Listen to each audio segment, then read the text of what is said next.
আমি আর মা কেন বলো তো এত আলু কাটতেছি, এতগুলো আলু? কারণ হচ্ছে যে আমার মা স্কুলে রান্না করে, তো বাড়ি থেকেই সবজিগুলো কেটে নিয়ে যায় যাতে ওইখানে গিয়ে তাড়াতাড়ি রান্না করা হয়।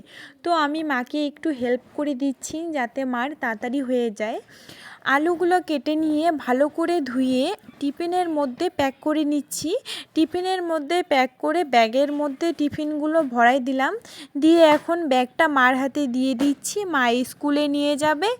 এই যে দুজন মিলে রান্না করে তো চলে গেল মা আর একটা মামি। তারপর ওদেরকে সব কিছু গুছিয়ে দিয়ে আমি এখন চান করে নিলাম। চান করে চুলটা ভালো করে চিপে নিচ্ছি, জল ছিল। তারপর মুখে একটু ক্রিম মেখে নিচ্ছি। এখন আমি খেয়ে নিব।